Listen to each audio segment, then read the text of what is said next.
The world's largest concert is scheduled for March 9th. If your school plans to participate this year, give the Educational Services Department of WVIZ a call.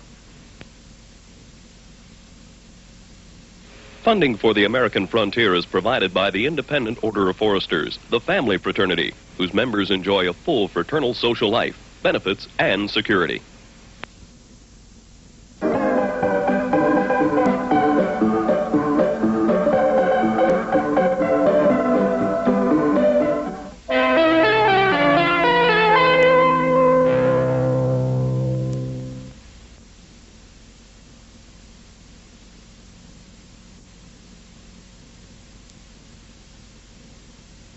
This is WVIZ TV 25 Cleveland.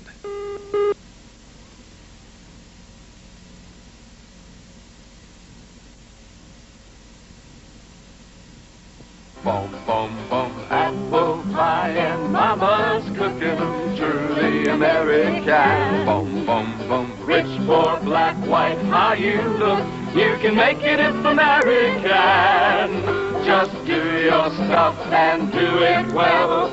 Lots before us did it and we think they're swell. It's the spirit of America, the people, they're truly American. They're truly American.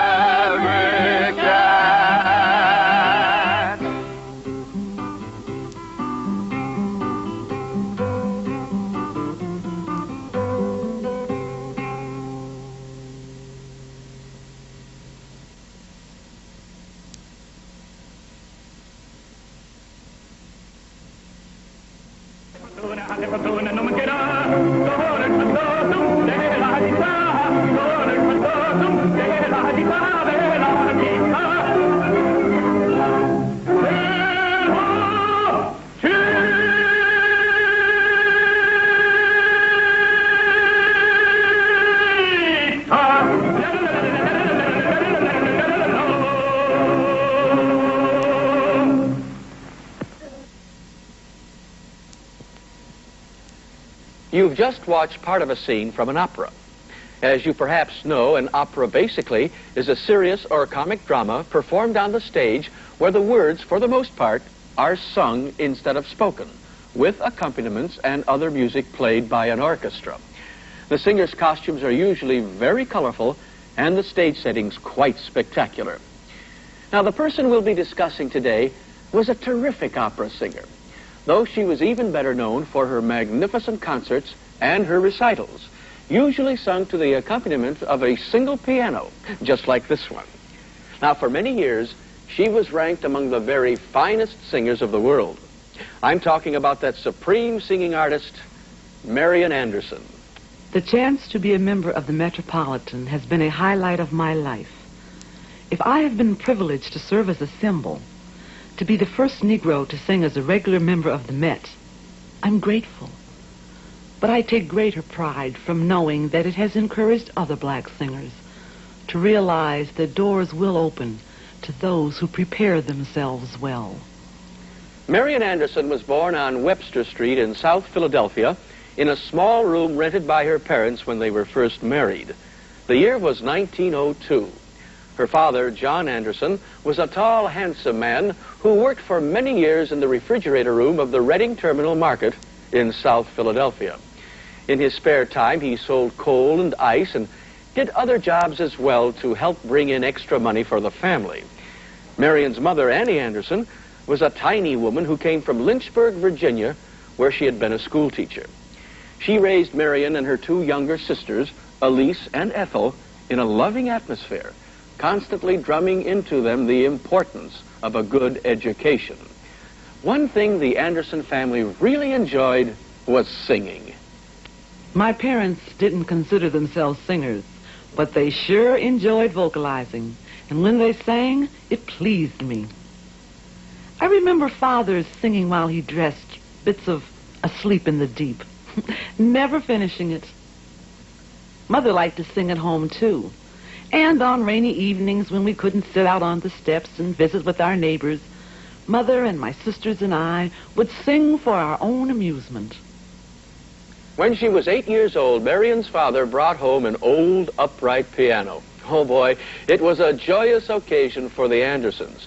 And though there wasn't any money for lessons, Marian went right ahead and taught herself to play simple melodies on that old 88. After that, it was the violin. I had heard someone play the violin, so I decided it would be a wonderful instrument to play. I had seen one hanging in the window of a pawn shop, priced at $3.98.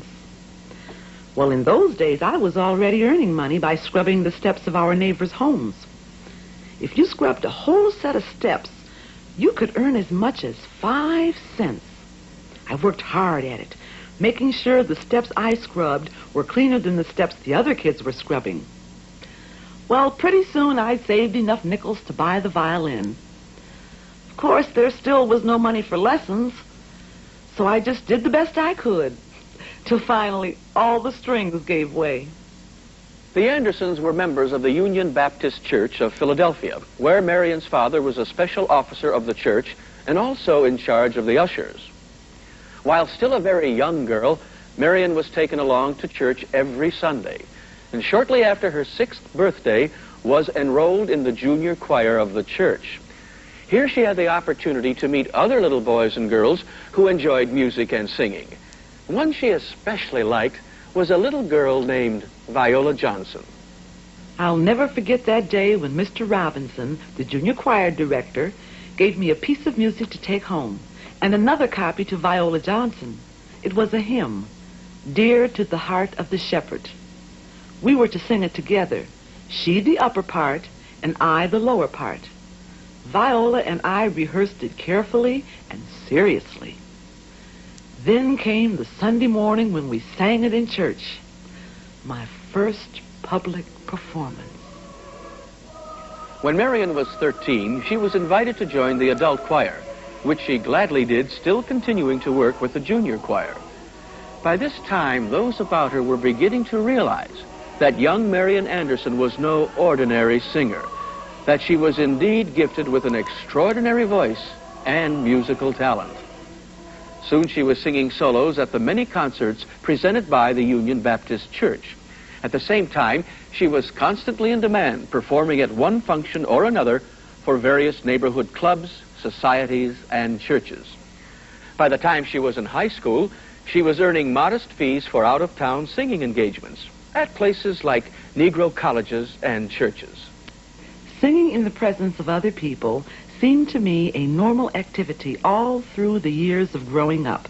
I loved to sing. I liked to have other people listen, and likewise was glad to hear others perform.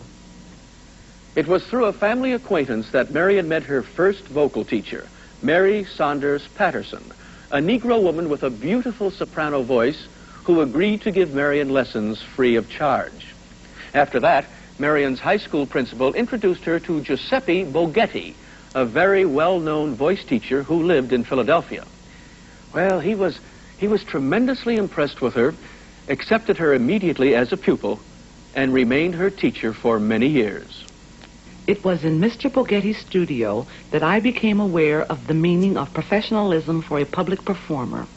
There I learned that the purpose of all the singing exercises and the long hours of practice was to give you a solid foundation so that you could do your job under any circumstances. At about that time of her life, Marian was learning about other things, too, like the time she tried to enroll in a music school. There was a young lady behind a desk who answered questions and gave out application blanks. Yes. Well, when Marian's turn came, she would look past her and call on the person standing behind her.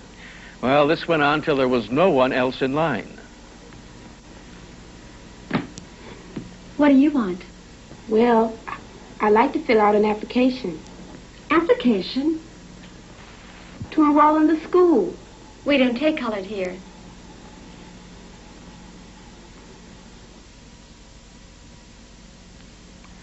During the years Marian studied with Mr. Boghetti, her singing engagements increased.